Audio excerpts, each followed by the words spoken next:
히브리서 11장 13절부터 16절 말씀. 자, 같이 읽겠습니다.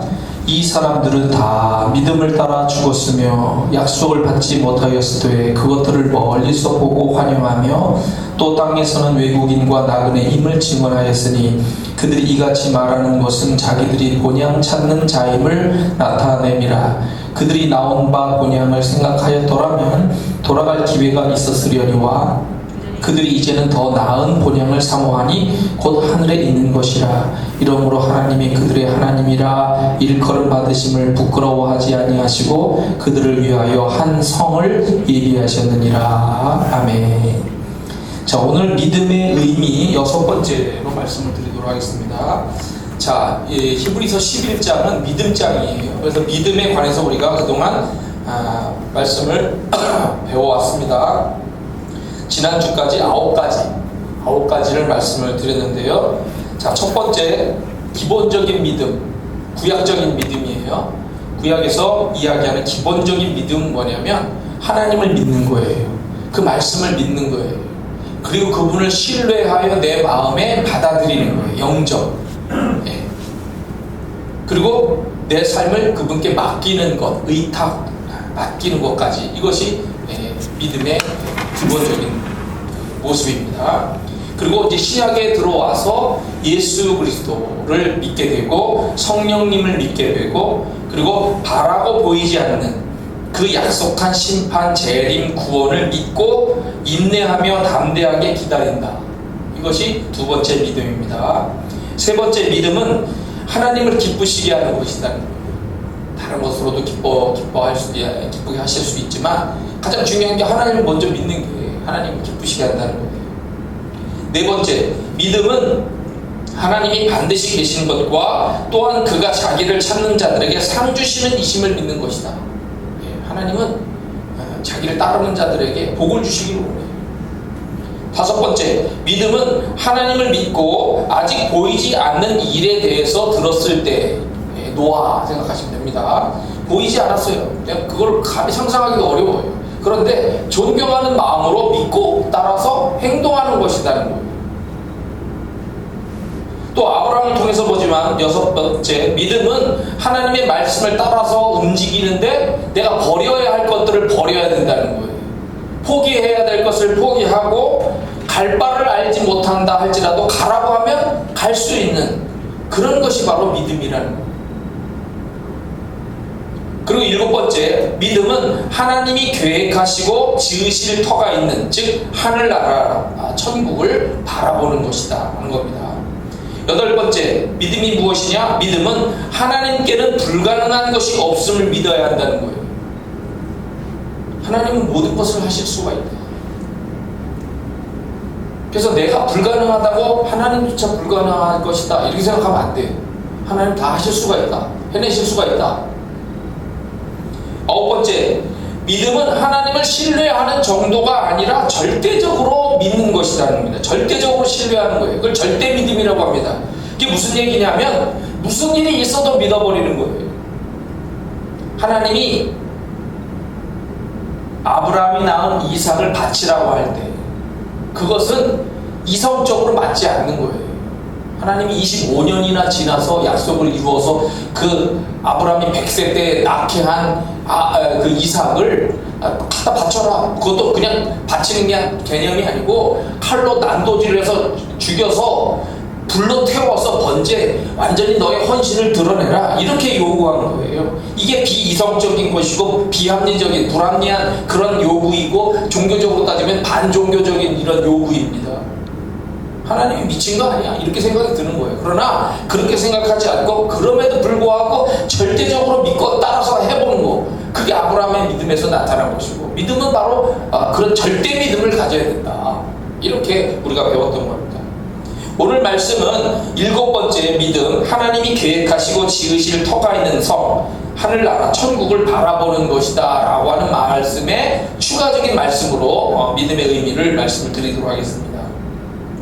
자, 13절 오늘 말씀에 보면은 이 사람들은 다 믿음을 따라 죽었으며 약속을 받지 못하였다 라고 하는데 상당히 어려운 표현으로 되어 있어요.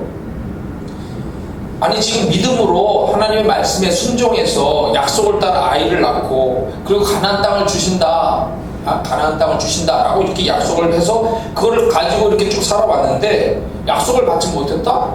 아니 이게 무슨 표현이지? 근데 이 표현은 이런 겁니다. 자, 그들은 이제 이 사람들은 아브라함과 이삭과 야곱이라고 하는 이 세 명의 중요한 믿음의 족장들입니다. 이 사람들이 두 가지 약속을 하나님으로부터 받았어요. 그 두 가지 약속은 첫째, 후손에 대한, 너의 후손을 확실하게 준다. 그 다음에 두 번째는 땅에 대한 약속이에요. 땅을 준다. 이거거든요. 자녀가 조금씩 번성하는 정도를 이 사람들은 보았어요. 그런데 땅에 대한 약속은 했지만 그 땅에 대한 약속이 이루어지는 걸 볼 수가 없었어요. 땅을 얻지 못했다는 겁니다. 아브라함이 땅을 가졌던 것은 유일하게 자기 아내가 사라가 죽었어요. 죽어서 그 장례할 땅을 얻기 위하여 그 무덤과 주변에 있는 땅 조금을 돈 주고서 산 거예요. 해쪽 속으로부터 은 400세겔이라고 하는 돈으로 샀습니다. 그리고 나중에 야곱이라고 하는 족장이 외삼촌 라반의 집에 갔다가 돌아오면서 자기의 그 장막, 텐트 칠 숙소를 만들기 위하여서 세겜 지역의 하몬이라고 하는 그 사람으로부터 은으로 값주고 땅 산 거. 그것밖에 없어요. 애굽에서 요셉이 총리가 됐습니다. 우리가 알다시피 팔려갔다가 총리가 됐는데 그 총리가 된 요셉을 야곱이 만나러 갑니다. 그 갈 때 야곱의 식구가 총 몇 명이었냐면 70명이었다고. 그것만 해도 엄청나게 많이 들었죠. 아브라함, 사라, 이삭 이렇게 3명으로 출발하잖아요. 그죠? 3명으로 출발한 것이 야곱 시대에 가니까 가족들이 70명으로 늘어났다는 거예요. 굉장히 늘었는데 근데 이 사람들이 애굽으로 이사를 간 다음에 이사를 가서 430년 만에 이제 가나안 땅을 향해서 나옵니다. 나오는데 인구가 얼마나 되냐면 200만 명이에요. 약 200만 명. 기하급수적으로 인구가 번성을 해서 하나의 부족 개념에서 민족이 돼버린 거예요. 민족이 됐어요. 그리고 이 이스라엘 백성들이 시내산에 가서 하나님을 만나서 민족적으로 하나님과 다시 계약을 맺고 그리고 광야 생활 40년, 약 40년을 거쳐서 가나안 땅에 이제 정복에 들어가서 그 땅을 정복하고 땅을 유산으로 이렇게 받아서 흩어지게 되는데 아브라함과 이삭과 야곱 시대에 생각해 볼 적에는 그 인구가 그렇게 많아질 것이다. 또 땅을 그 약속한 그 가나안 땅을 다 얻게 될 것이다 라고 하는 것을 약속은 받아놨지만 볼 수가 없었어요. 그리고 그 이후에 그 이스라엘 안에 왕국이 생기죠. 왕정 시대가 도래하고 복을 받는 다윗이 두 번째 왕으로 등장하면서 다윗 왕국이 세워지는데 이 다윗 왕국을 통해서 하나님의 나라 왕국의 모습을 그림자처럼 볼 수 있게끔 이렇게 하셨어요. 승리한다 이거예요. 적들을 다 이기고 승리하는 그런 강한 왕권 이런 거를 이제 보여주는 거예요. 그리고 그 왕권이 그 이제 신약으로 얘기하면은 예수 그리스도가 오시고 예수 그리스도를 통해서 보여지는 하나님의 나라의 왕국 나라 그거와 이렇게 연결이 되는 거예요. 예수님이 이 땅에 오시는 것만 해도 아브라함 시대로 얘기하면 2000년이 지난 후의 일이에요. 그리고 그 예수 그리스도의 왕권이 완전하게 이루어지는 것이 종말이죠. 종말. 예수님께서 재림하셔서 세상을 심판하고 하나님의 나라가 완성된다. 그거 더 오래 또 2000년 이상을 지나야 되는 그런 이야기예요. 지금 무슨 얘기를 하고 있냐면 정리를 하자면 아브라함과 이삭과 야곱이라고 하는 이 믿음의 족장들은 두 가지 약속, 후손과 땅에 대한 약속을 받았지만 이것이 실제로 이루어지는 것은 보지 못했다는 겁니다. 그 약속을 못 봤다는 거예요, 의미가. 그리고 후손과 땅에 대한 약속의 최종적인 것은 그리스도를 통한 하나님의 나라인데 이 하나님의 나라가 이루어지기를 후손과 땅을 통해서 결국 하나님의 나라가 이루어지는 것을 이 사람들이 그렇게 바라보면서 소망을 키워나갔다고 이렇게 지금 표현하고 있는 겁니다. 예수님이 말씀을 사람들에게 가르치시다가 이렇게 표현을 하셨어요. 요한복음 8장에 나오는 말씀인데, 너희 조상 아브라함은 나의 때 볼 것을 즐거워하다가 보고 기뻐하였느니라. 아브라함은 25년 만에 이삭 겨우 하나 낳았어. 이삭. 물론 그 후에 다시 또 그두라를 통해서 7명의 자녀를 더 낳긴 하지만은, 여튼 중요한 것은 이삭이 약속의 자녀고 이삭 하나를 남겨온 거예요. 거기서부터 둘로 나누어지고 야곱에서 이렇게 해서 또 번성하기 시작을 했는데, 이 아브라함이 자기의 후손 속에 하나님의 구원의 사람이 그리스도가 오시고 그분을 통하여서 온 세계가 구원을 얻게 되는 이 천하 만민이 복을 받는 복음의 역사를 믿음의 눈으로 약속을 통해서 그걸 바라봤었다는 거예요. 그리고 그리스도가 오시는 것을 보고 기뻐했다는 거예요. 놀라운 이야기죠. 자, 그 다음에 13절 후반에 보면 땅에서는 외국인과 나그네였다라고 하는 것을 증언하였다. 그들이 이같이 말하는 것은 자기들이 본향 찾는 자임을 나타냅니다. 이렇게 말씀했어요. 아브라함은 아직 그 가나안 땅에 들어왔지만, 하나님이 이 땅을 주신다고 했지만 거기서는 아직 외국인이에요. 나그네예요. 자기는 아직은 떠돌이야. 아직 하나님이 이 사람들을 막 다 헤쳐버리시고 아브라함이 딱 아브라함만 살게 이렇게 하신 게 아니거든요. 그러니까 그 사람들 속에서 눈치를 보면서 아직은 살아야 되는 상황이에요. 그래서 사라가 죽었을 때 그 해쪽 속으로부터 이제 땅을 사게 될 때 뭐라고 그랬냐면, 나는 당신들 중에 나그네입니다. 우거하고 있는 사람일 뿐이에요. 근데 제 아내가 죽었으니까 땅을 좀 살려고 하니까 돈을 지불하겠습니다. 땅 좀 살 수 있게 허락해 주시죠 하면서 이렇게 겸손히 100세가 넘은 그 할아버지 아브라함이 그들 앞에 몇 번씩 고개를 숙이면서 땅을 좀 살 수 있게 해달라고 이렇게 빌었었던 상황이에요. 그리고 그러한 그대로의 자세를 이삭이 배우고 그렇게 이삭도 다니면서 살았어요. 그리고 야곱이 등장하는데, 야곱이 130세가 되었을 때 애굽에 내려가서 요셉을 만나고 바로 왕을 만나요. 바로 왕을 아련하는 그 자리에서 그 야곱이 이렇게 얘기합니다. 제가 제 나이 이 삶이 나그네의 세월입니다. 나그네의 세월. 130밖에 안 돼요. 내 나이가 얼마 못 됩니다. 우리 조상의 나그네 길에, 연조의 그 나이의 길에, 그 길이에 미치지 못하고 험악한 세월을 살아왔습니다 하면서 이렇게 그 바로 왕을 축복하죠. 그러니까 아브라함과 이삭과 야곱은 족장 시대입니다. 족장들이 그 하나님이 약속한 땅에 살고 있었지만 자기 땅은 갖지 못한 채 외국인과 나그네로서 살았는데, 그 중에서도 그들이 땅에 대한 약속을 바라볼 때 먼 하나님의 나라, 본향을 생각하면서 살았다.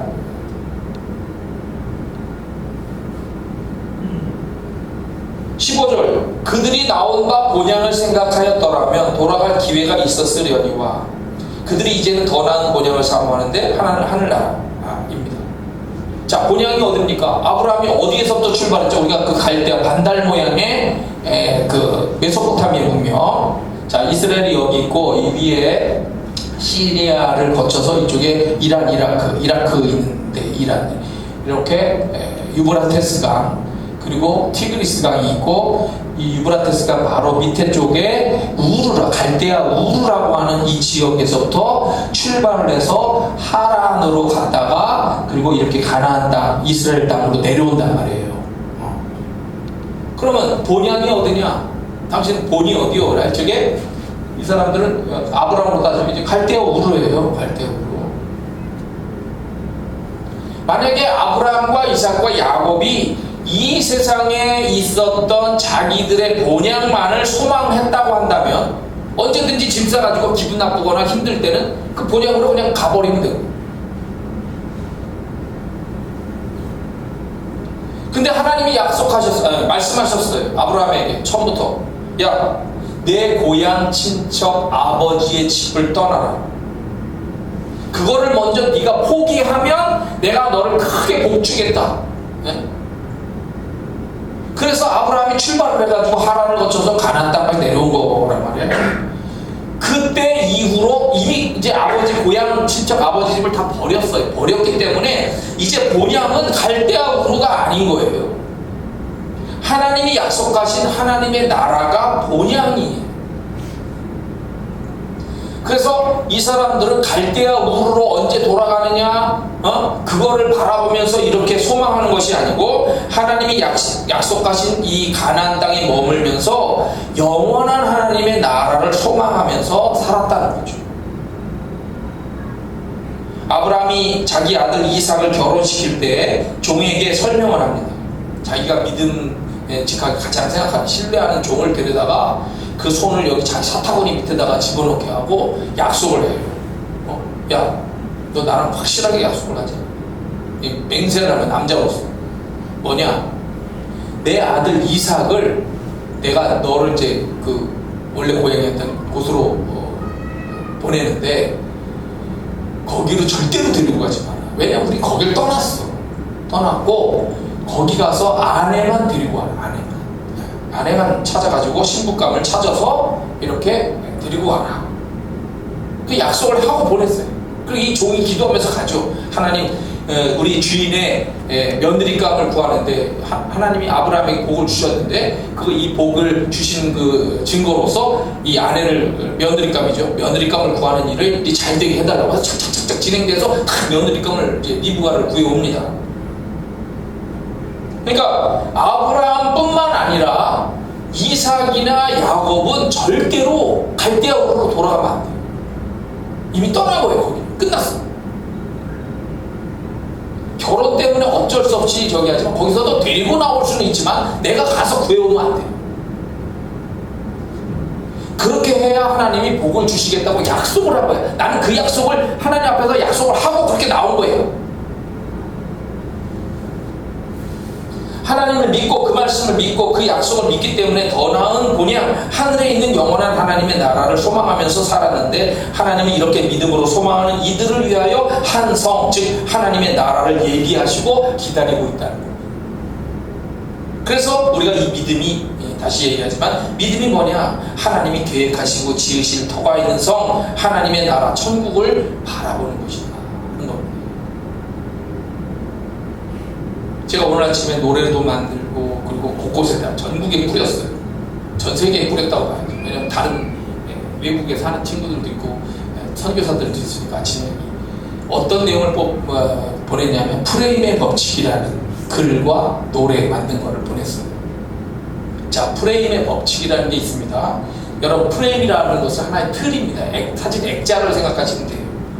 자, 똑같은 어떤 상황이 일어나게 될 적에 나는 무엇을 어떻게 보고 있냐면 내 삶의 틀을 만들어 놓고 이 틀 안에서 항상 세상을 바라본다는 거죠.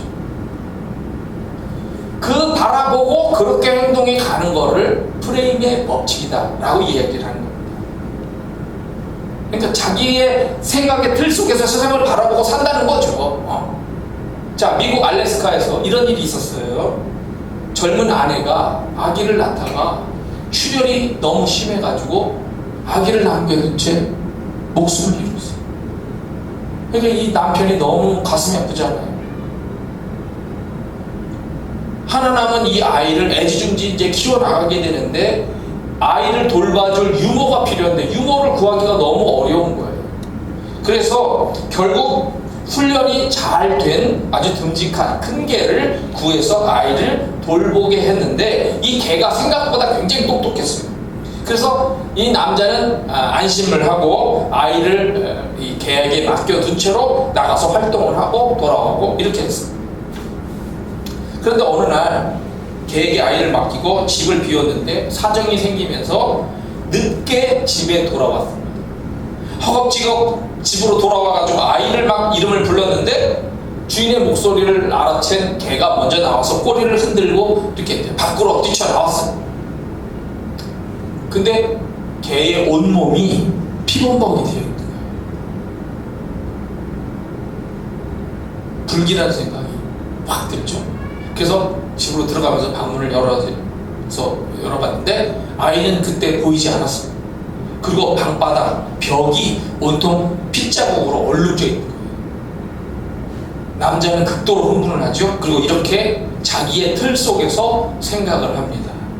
내가 없는 사이에 이 개가 아들을 물어 죽였고, 그리고 총을 찾아서 꺼내서 개를 쏴 죽입니다. 총소리가 들렸는데 그 순간 방의 구석진데서 아이가 깨어나면서 울음소리가 들렸어요. 화들짝 놀란 이 남자가 방으로 들어가 보니까 침대 구석에 쪼그려서 앉은 아이가 울먹이고 있었고 자신을 쳐다보고 있었어요. 당황한 남자가 밖으로 뛰쳐나와서 개를 다시 살펴보니까 개의 다리에 맹수에게 물린 이빨 자국이 있었던 거예요. 그리고 바깥에 나가서 뒤뜰을 보니까 뒤뜰에 개한테 물려 죽은 늑대의 시체까지 있었어요. 오 마이 갓. 그제서야 상황이 파악이 된 거예요. 자신의 아이를 지키기 위해서 늑대와 혈투를 벌이면서 이렇게 지켜낸 것이 이 충직한 개였던 거예요. 이 충직한 개를 그 순간에 자기의 감정을 못 이겨서 자기가 자기 손으로 쏴 죽인 거예요. 죽인 거예요.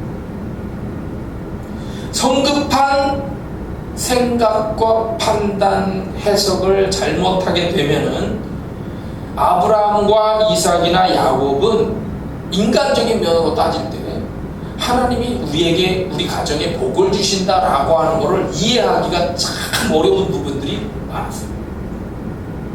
우리가 복을 준다고 하면 잘 되기만을 생각하잖아요. 잘 되는 것만. 그런데 아니에요. 아브라함, 이삭, 야곱의 인생을 보면 다양한 어려움들을 다 겪어요. 하나님 나에게 복을 주신다고? 그건 믿을 수가 없어. 그 순간에는 고향 친척 아버지의 집을 버리고 떠났는데 처음부터 아들도 없었고 기근 만나고 막 이렇게 땅도 없고, 형 에서를 피해서 외삼촌 라반의 집으로 도망가야 되고 임금을 막 변혁식 10번이나 바꿔가면서 사기를 쳐먹는 외삼촌 라반 속에서 힘들게 가정을 일구어 나가고 말이죠. 많은 고난을 겪는 그런 과정들을 겪어야 됐어요. 그래서 그 많은 위기를 겪으면서 생각하기를 성급하게 생각하고 판단해서 내 나름의 틀 속에서 이 프레임에서 하나님의 뜻을 해석을 만약에 하게 된다면 하나님의 말씀 믿지 못하겠어요. 왜 나한테 이런 일이 일어나야 되냐? 난 정말 기분 나쁘니까 내 땅의 고향인 본향인 갈대아우르로 다시 돌아갈래요 라고 저항하거나 반항할 수 있었던 그런 얘기죠. 그런데 아무리 어렵고 힘들고 위험하다고 할지라도 그러면 안 됐던 거죠. 그리고 실제로 이 사람들은 그랬어요. 이겨냈어요. 하나님의 약속을 끝까지 믿고 따라가는 거예요. 영원한 본향을 바라보면서 소망을 놓지 말아야 했어요. 그런 모습을 보여줬다는 거예요. 우리 한 선생님이 있었어요. 매일 한 학생이 계속 지각을 해요. 그러니까 화가 나죠. 회초리를 들었습니다. 어쩌다 한 번, 뭐 노래도 있지만 그러니까 어쩌다 한 번이 아니고 날마다 지각을 하는 거예요. 그러니까 이 괘씸해가지고 회초리를 들고 아이를 매일 때렸어요. 근데 회초리를 든 다음날 어느 아침에 차를 타고 학교로 가고 있는데 늘 지각하던 학생을 우연히 보았어요. 그 학생. 한눈에 봐도 병색이 짙은 아버지가 앉은 휠체어를 밀면서 요양시설로 들어가고 있었던 거예요. 그 순간 선생님의 마음이 쏟아졌어요. 지각하는 것은 뭐냐? 불성실한 것이다. 지각하는 학생은 나쁜 놈이다 라고 하는 자기만의 틀 속에서 아이를 보았었는데, 그래서 이유도 묻지 않고 무조건 때리는 식으로, 항상 몰아가는 식으로 짜증내면서 그렇게 대했던 이 아이. 근데 순간 자기 자신이 부끄러워지고 자책감이 들기 시작했어요. 가족이라고 하는 아버지와 단 둘이 살고 있었던 거예요. 그 아버지를 지켜드려야 되는 이 학생의 입장에서는 요양시설을 여는 시간이 있어요. 그래서 그 요양원이 여는 시간에 맞춰서 먼저 아버지를 모셔다 드리고 100m 달리기 선수처럼 학교를 막 뛰어가지고 왔지만 지각을 할 수밖에 없었던 겁니다. 그리고 잠시 후에 먼저 선생님이 도착했고 그 학생이 또 뛰어서 그 수업에 들어왔습니다. 선생님이 그 아이를 대하면서 말없이 자기 종아리를 걷었어요. 그리고 회초리는 그 학생의 손에 쥐어주고 나를 때리라, 미안하다,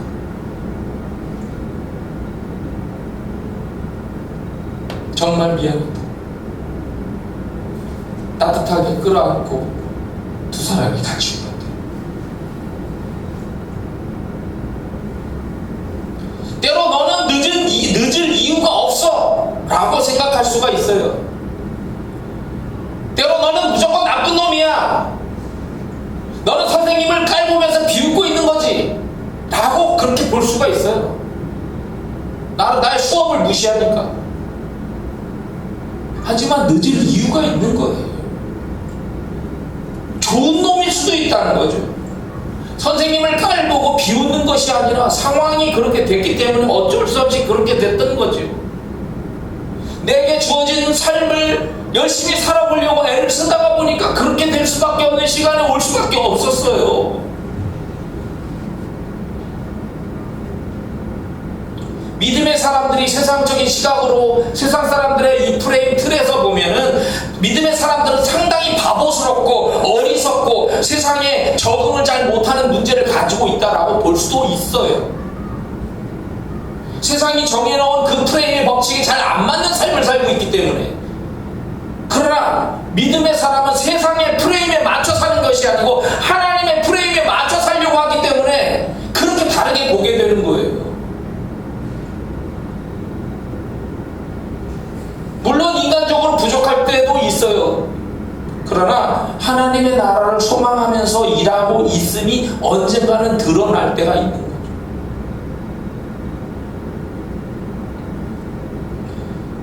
제가 2016년도에 쓴 글 중에 제가 본 영상 글을 쓴 게 있습니다. 우리 카페에 보면은 다윈스 바크 스파이더라고 하는 거미에 관련된 이야기예요. 다윈스 바크라는 거미예요.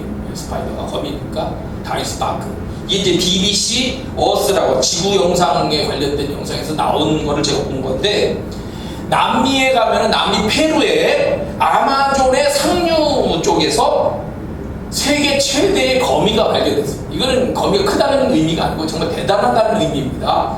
아주 세계 최대의 거미를 발견했어요. 이 거미의 이름이 바로 다윈스 바크라고 하는 거미입니다. 이 거미가 놀라운 점은 뭐냐면 이 앞에 폭이 25m의 아주 험한 강이 흘러가고 있어요. 아마존이 흘러가고 있어요. 근데 이 거미는 그 25m를 가로질러서 거미줄을 친다는 거미입니다. 먼저 거미가 나뭇가지에 앉아가지고 바람의 방향을 읽어요. 바람이 이쪽에서 부는지 잘 부는지 이걸 파악해야 됩니다. 그리고 바람이 세게 부는 그 순간을 타이밍을 잡아서 아주 빠른 속도로 우리 투망 던지는 거 아시죠? 옷을 펼치듯이 투망 던지듯이 순식간에 이 작은 거미가 거미줄을 쫙 펼칩니다. 이렇게 나가요. 기가 막히죠? 이게 막 뻗어나가면서 25m를 넘어가는 거예요. 25m 거기에 있는 그 나뭇가지에 다 닿게끔 만들어버리는 거죠. 그리고 그 거미줄을 타고 중간쯤에 가서 거기서 우리가 알고 있는 방사형의 거미줄을 이제 만들어가기 시작을 하는 거죠. 이 거미줄의 크기, 이 안에 방사형은 한 2m에서 2.8m 정도 그런 그 거미줄을 만들고 여기에 한 번에 한 30마리 정도의 곤충들을 딱 잡을 수가 있다고 합니다. 근데 이 거미가 25m를 날리고 다시 그 방사형의 이 거미줄을 만들 때 이 거미가 실제 크기가 얼마냐면은 어른의 엄지 손톱만한 그 거미라는 거예요. 가장 큰 암컷이라고 해도 그 크기가 3-4cm 밖에 안 되는 자그마한 개미라는 거예요. 3-4cm 해봤자 이 정도밖에 안 돼요. 요만한 거미가 25m로 투방 던지듯이 거미줄을 쫙 이렇게 펼치고 그거랑 연결이 되면 거기 가서 이걸 만든다라는 거예요. 기가 막히게. 근데 영상에서는 어떤 게 있었냐면 내가 거미줄을 해서 만들었어요. 그리고 거미줄을 가운데 가서 이제 방사형을 만들려고 하는데 이 거미줄 저쪽 나무에도 나와 똑같은 거미가 살고 있었던 거지. 그 거미가 내가 던진 거미줄을 잡고 나 가운데 쪽으로 내가 뺏어야지 하고 다가오더라는 거예요. 그러니까 이 거미가 싹 가다 보니까 저기 나한테 오네? 라고 걱정이 되죠. 그럼 어떡합니까? 중간에 뚝 끊어요. 뚝 끊고 이 거미줄을 타고 바람에 날리면서 이 거미가 이쪽으로 다시 건너와요. 그리고 그 남은 거미줄을 모아가지고 먹어요. 이거를 재활용하는 거예요. 재활용. 근데 이 거미가 중요한 것은 거미가 만들어내는 이 거미줄의 강도가 어느 정도냐면 쇠보다 강한 겁니다. 인간이 만든 가장 강한 섬유, 고강력 섬유라고 하는 것이 케블라예요. 케블라. 우리나라 그 섬유 회사 한국섬유인가요? 거기서도 만들어요. 많은 소송도 있고 그랬었는데 우리나라에서도 섬유를 만들어서 아주 가볍게 하면서 만드는데 외국에서는 이걸 가지고도 박격포도 만들어요. 근데 이 고강력 섬유가 강철보다 5배가 강하답니다. 그런데 인간이 최고로 만든 이 케블라라고 하는 섬유, 강철보다 5배나 강한 것보다도 10배가 더 강해요. 그러니까 강철을 그만한 굵기의 강철보다 50배가 더 강한 이 거미줄을 이 자그마한 개미가 뿌리고 만들면서 이렇게 살아가더라는 거죠. 어떻게 그 작은 거미가 그렇게 빨리 거미줄을 뽑아내고 어떻게 그 많은 거미줄을 뽑아내고 어떻게 그렇게 큰 거미줄을 뽑아낼 수 있는지 정말 놀랍다는 거예요. 자, 우리는 생각합니다. 거미는 작아요. 2cm, 3cm, 4cm, 제일 커봤자 4cm야. 작으니까 무시합니다. 작잖아요.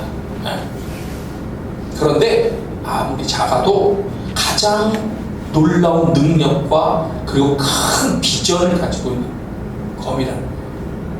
다윈스마크라고 하는 거미.